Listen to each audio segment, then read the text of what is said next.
Hello friends, मैं शुभम स्वागत करता हूं आप सभी का यस क्लासेस की करंट अफेयर्स की क्लास में। आप सभी से निवेदन है कि हमारे चैनल को ज़रूर सब्सक्राइब कर लीजिएगा, अभी भी आप लोगों ने सब्सक्राइब नहीं किया है। चलिए आज की क्लास को शुरू करते हैं। ये सारे प्रश्न जो हैं वो हमारे जो भी आगामी परीक्षाएँ हैं उनके लिए अति महत्वपूर्ण हैं। आप पढ़िएगा तो आपको भी लगेगा कि ये सारे क्वेश्चंस ज़रूर आ सकते हैं। चलिए आज की क्लास को हम बिना देर किए शुरू करते हैं। हाल ही में भारत जल सप्ताह का शुभारंभ कहाँ किया गया है? जल सप्ताह जो है वो 1 नवंबर से 8 नवंबर तक मनाया जाता है। तो ये उत्तर प्रदेश के ग्रेटर नोएडा में इसका शुभारंभ किया गया है। इसका उद्घाटन जो है हमारी राष्ट्रपति द्रौपदी मुर्मू जी ने किया था और यह जो है 2022 में इसका 7वां संस्करण था। नेक्स्ट है, हाल ही में मानगढ़ धाम की गौरव गाथा कार्यक्रम का आयोजन कहाँ किया गया? तो ये राजस्थान में किया गया। मानगढ़ धाम की गौरव गाथा कार्यक्रम का आयोजन राजस्थान में किया गया। नेक्स्ट है, हाल ही में किस देश ने अपने अंतरिक्ष स्टेशन के लिए मिंग टियन नामक लैब मॉड्यूल लॉन्च किया है? तो ये चीन ने किया है 31 अक्टूबर 2022 को। और इसको किस रॉकेट द्वारा लॉन्च किया गया है? तो लॉन्ग मार्च 5BY4 के द्वारा। नेक्स्ट है, हाल ही में कहाँ ग्रीनफील्ड इलेक्ट्रॉनिक्स मैन्युफैक्चरिंग क्लस्टर स्थापित किया गया है? ग्रीनफील्ड इलेक्ट्रॉनिक मैन्युफैक्चरिंग क्लस्टर ये एक पूरा हब होगा जहाँ पे इलेक्ट्रॉनिक्स बनाए जाएंगे। तो ये रंजनगांव महाराष्ट्र में स्थापित किया गया है। इस परियोजना की कुल लागत कितनी है? 492.85 करोड़। अगला क्वेश्चन है, हाल ही में फीफा अंडर 17 महिला विश्व कप का आयोजन कहाँ किया गया? तो ये भारत में किया गया है और यह भी इसका 7वां संस्करण था। और इसको जीता किसने है? इस विश्व कप को तो इसको जीता है स्पेन ने और उप विजेता कौन रहा? तो कोलंबिया ने।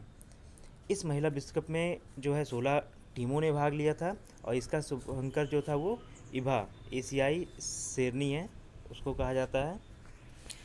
चलिए अगला देखते हैं, हाल ही में किसके द्वारा द्विभाषा पुस्तक फ्रेंच और अंग्रेजी दी ला न्यूक्लियराइजेशन डी ला एरिश है ना, न्यूक्लियराइजेशन ऑफ एशिया बोल सकते हैं इसे, नामक पुस्तक लिखी गई है। इसको लिखा किसने है? तो रेने नाबा ने लिखा है। अगला है, मैक्सिको सिटी ग्रैंड प्रिक्स का खिताब किसने जीता? मैक्सिको सिटी ग्रैंड प्रिक्स का खिताब किसने जीता? तो ये जो है मैक्स वास्टापेन ने जीता है। एक सीज़न में सर्वाधिक फार्मूला 1 जीतने का रिकॉर्ड किसने बनाया है? 14 बार, एक सीज़न में 14 जीत तो मैक्स वर्स्टापेन ने ही बनाया है। ये रेडबुल टीम की तरफ से हैं।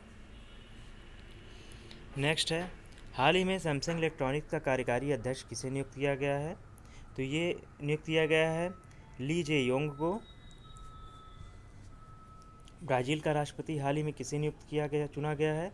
तो लुइस इनालिसियो लूला द सिल्वा को अक्टूबर 2022 में इन्हें चुना गया है। ये किनके स्थान पर इनको नियुक्त किया गया है? तो जायर बोल्सोनारो के स्थान पर। हमारा अगला प्रश्न है, भारतीय कृषि अनुसंधान परिषद गन्ना प्रजनन संस्थान जिसे हम बोलेंगे मतलब उसी से संबंधित है कि पहली महिला निर्देशक जो है वो किसे चुना गया है? तो डॉक्टर जी हेमा प्रभा जी को। इसका स्थापना जो है 1912 में किया गया था और इसका मुख्यालय जो है वो कोयम्बटूर तमिलनाडु में है। भारतीय कृषि अनुसंधान गन्ना प्रजनन संस्थान, दरअसल ये गन्ना प्रजनन संस्थान ही है, इस भारतीय कृषि अनुसंधान का एक पार्ट। नेक्स्ट है, अंतर्राष्ट्रीय पुस्तक मेला का मेज़बान करता कौन है? तो अंतर्राष्ट्रीय पुस्तक मेला का मेज़बान करता जो है वो संयुक्त अरब अमीरात है। इसका विषय जो है वो स्प्रेड द वर्ल्ड था इसका टॉपिक।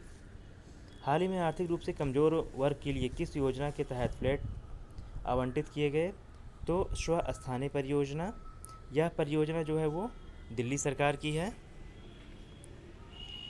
पहली बार संयुक्त राष्ट्र सुरक्षा परिषद आतंकवादी रोधी समिति की बैठक की मेज़बानी किस देश ने की है? तो भारत ने की है। इसमें PDF के भी ज़्यादातर सदस्य शामिल थे।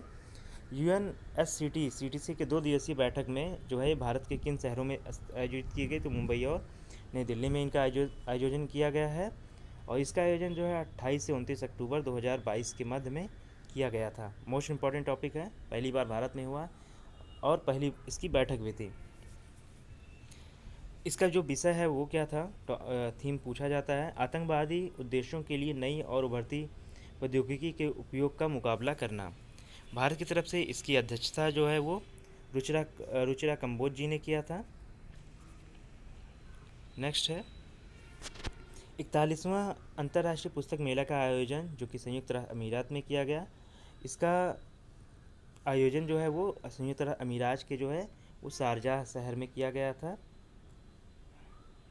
और इसका आयोजन कौन कर रहा था? तो शारजाह बुक अथॉरिटी, वहाँ के तो जो भी काम मतलब एक लोकल अथॉरिटी है उसका है। इसका विषय हमने अभी पढ़ा ही था, स्प्रेड द वर्ल्ड है। अंतर्राष्ट्रीय पुस्तक मेला में गेस्ट ऑफ द ऑनर देश कौन सा था? तो वो इटली था। मोस्ट इम्पॉर्टेंट क्वेश्चन फिर से है भाई, मानगढ़ धाम गौरव गाथा कार्यक्रम, इसका आयोजन जो है वो बांसवाड़ा राजस्थान में किया गया था। राज्य पूछेगा तो राजस्थान, और उसका एरिया पूछ ले अगर तो बांसवाड़ा। पश्चिम बंगाल की किस योजना को स्कोच अवार्ड 2022 जो है वो प्रदान हुआ है? तो लक्ष्मी भंडार को जो है वो उसको मिला है। लक्ष्मी भंडार की श्रेणी में सम्मानित किया गया है लक्ष्मी भंडार जो योजना है इसको, तो महिला में बाल विकास श्रेणी में। पश्चिम बंगाल की ये योजना है जो कि 2021 में शुरू की गई थी। लक्ष्मी भंडार योजना जो है वो किससे संबंधित है? तो 25 से 60 वर्ष की आयु में परिवार की महिला मुखिया को वित्तीय सहायता प्रदान करने से। स्कोच अवार्ड जो है वो कब से प्रदान किया जा रहा है? तो 2003 से। चलिए नेक्स्ट है फेडरेशन ऑफ लिबरेशन अवार्ड से सम्मानित किया गया है। किसको सम्मानित किया गया है? तो एडवर्ड कैनेडी को। नेक्स्ट है भारतीय रिजर्व बैंक द्वारा डिजिटल रुपया लॉन्च किया गया। कब लॉन्च किया गया था? तो 1 नवंबर 2022 को। भारतीय रिजर्व बैंक द्वारा डिजिटल रुपये की पायलट परियोजना में कितने बैंक शामिल हैं? तो 9 बैंक शामिल हैं। केरल राज्य का शीर्ष सम्मान केरल ज्योति है। ये किसे प्रदान करने की घोषणा की गई है? तो MT वासुदेवन नायर जी को। केरल प्रभा सम्मान से सम्मानित किया और किनको जाएगा? केरल ज्योति सबसे बड़ा सम्मान हो गया और केरल प्रभा उससे नीचे है, तो मामुट्टी और माधव मेमन और ओम चेरी एन पिल्लई जी को। नेक्स्ट है होंगली ग्रीनफील्ड हवाई अड्डा का नाम क्या रखा गया है? तो दोनों पुलो हवाई अड्डा ये कहाँ पे है? तो ये अरुणाचल प्रदेश ईटानगर में है। इम्पोर्टेंट है, दोनों पोलो का अर्थ क्या है? तो दोनों पोलो का अर्थ है, दोनों का अर्थ होता है सूर्य और पोलो का मतलब चंद्रमा। नेक्स्ट है इलेन भट्ट का निधन हो गया, वो कौन थी? तो ये प्रसिद्ध शिक्षाविद और सामाजिक कार्यकर्ता थी। हिंद प्रशांत एडवेयर अभ्यास का आयोजन कहाँ किया गया? तो ये विशाखापत्तनम में किया गया है। इस अभ्यास में भारत के साथ जो है ऑस्ट्रेलियाई नौसेना ने भाग लिया था। इस अभ्यास में ऑस्ट्रेलियन नौसेना का प्रतिनिधित्व जो है वो HMAS अंजाक और HMAS इलिडेट ने किया था। नेक्स्ट है जमशेद जे ईरानी जी का निधन हो गया था। इनको किस नाम से ये जाने जाते हैं? तो steel man of India Jamshed ji Tata, जो ईरानी लिखा है जमशेद जी टाटा भी इनको है। यहाँ पे हम लोग टाटा के नाम से जानते थे। विश्व वेगन दिवस कब मनाया जाता है? तो 1 नवंबर को मनाया जाता है। वेगन, यहाँ पे वेगन हमारे गाड़ियों से संबंधित है। ऑपरेशन विजिलेंट स्टॉर्म किन देशों के मध्य प्रारंभ हुआ? तो दक्षिण कोरिया और अमेरिका के बीच। नेक्स्ट है इंडिया गेम का आयोजन कहाँ पे किया गया? तो प्रगति मैदान नई दिल्ली में। इसका विषय जो है vision 2030 chemicals and petrochemicals build India. इसका आयोजन जो है वो उर्वरक और रसायन और उर्वरक मंत्रालय ने किया था। ये जो है हर 2 वर्ष पे आयोजित किया जाता है और ये इसका 12वां संस्करण था। नेक्स्ट है मेंगटियन नामक लैब किसने लॉन्च किया? देखिए अभी हमने बताया था, तो ये एक अंतरिक्ष लैब है, तो इसको चीन ने लॉन्च किया है। वैश्विक निवेशक सम्मेलन इन्वेस्ट कर्नाटक का उद्घाटन कहाँ पे किया गया? तो ये बेंगलुरु में किया गया है। इसका आयोजन जो है 2 से 4 नवंबर के बीच किया गया।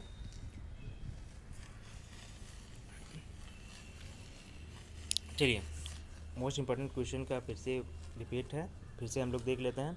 अंतर्राष्ट्रीय पुस्तक मेला शारजाह संयुक्त अरब अमीरात में आयोजित किया गया। इसका विषय जो है स्प्रेड द वर्ल्ड, और इसका जो कितने दिन तक आयोजित किया गया? तो 12 दिन तक आयोजित किया गया था। भारत का पहला तैरता वित्तीय साक्षरता शिविर कहाँ पे आयोजित किया गया? तो श्रीनगर में किया गया था। तैरता तो ये डल झील में पक्का आयोजित इसका वहीं हुआ होगा, हाँ यही है। ठीक है, शिविर का आयोजन किसके द्वारा किया गया? तो इंडिया पोस्ट पेमेंट बैंक के द्वारा किया गया था डल झील में। Phase 11 ballistic defence interceptor AD-1 का पहला सफल परीक्षण कहाँ पे किया गया? तो APJ अब्दुल कलाम द्वीप ओडिशा में किया गया था। यह परीक्षण जो है रक्षा अनुसंधान और विकास संगठन द्वारा, जिसे हम DRDO कहते हैं, उसके द्वारा किया गया था। भारतीय सेना ने दिल्ली कैंट में इलेक्ट्रॉनिक वाहन चार्जिंग पॉइंट स्थापित करने के लिए किसके साथ समझौता किया है? तो वो टाटा पावर्स के साथ किया है। भारतीय सेना ने किस पहल के तहत यह पॉइंट स्थापित करेगी? तो गो ग्रीन पहल के तहत। हम जानते हैं कि दिल्ली जो है अति प्रदूषित हो चुका है, तो उसको बायोगैस या बायोडीजल से चलने वाली जो भी चीज़ें हैं, तो डीजल बायोडीजल ही होता है, तो उसको ऐसी चीज़ें नहीं चाहिए जिसमें से कार्बन उत्सर्जित हो, उसको ग्रीन चीज़ें चाहिए। कितने चार्जिंग स्टेशन इसके तहत पहले फेज़ में स्थापित किए जा रहे हैं? तो 16। Civil air navigation services organisation Asia प्रशांत सम्मेलन का उद्घाटन कहाँ किया गया? तो ये गोवा में किया गया। Civil air navigation services organisation द्वारा ये आयोजन किया गया। इंडिया गेम का आयोजन हमने पढ़ा ही लिया कि ये नई दिल्ली में किया गया था केंद्रीय रसायन और ऊर्जा मंत्री द्वारा, और ये इसका 12वां संस्करण था, जिसका विषय क्या था? विजन 2030 रसायन और पेट्रो रसायन से भारत का निर्माण। नेक्स्ट है विश्व शाकाहारी दिवस 2022 कब मनाया गया? तो 1 नवंबर 2022 को यह मनाया गया था। मोस्ट इम्पॉर्टेंट क्वेश्चन जो कि भारत के लिए पूरा भी है। टाटा के पूर्व MD का निधन हो गया है, इनका नाम क्या था? जमशेदजी ईरानी। ठीक है,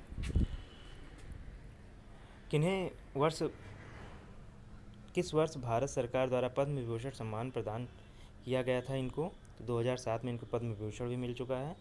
भारत सरकार की प्रमुखों की SCO बैठक की 21वीं बैठक जो है SCO की, वो 1 नवंबर 2022 को आयोजित की गई थी। इसकी अध्यक्षता जो है चीन ने की थी।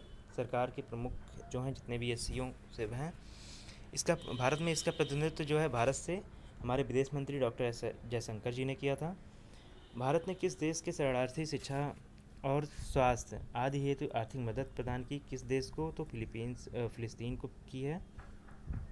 इसके लिए भारत ने फिलिस्तीन को $2.5 मिलियन अमेरिकी डॉलर की सहायता दिया है। नेक्स्ट है फार्मूला 1 मैक्सिकन ग्रैंड प्रिक्स का आयोजन जो है वो 28 से 30 अक्टूबर के बीच किया गया था। इसका विजेता जो है ये मैक्स वर्स्टापेन हैं, जो कि रेडबुल से हैं। अभी भी हमने बताया था कि ये एक सीज़न में सर्वाधिक मैच जीतने वाले बन गए हैं। उपविजेता इसके लुइस हैमिल्टन थे। नेक्स्ट है राष्ट्रीय एकता दिवस कब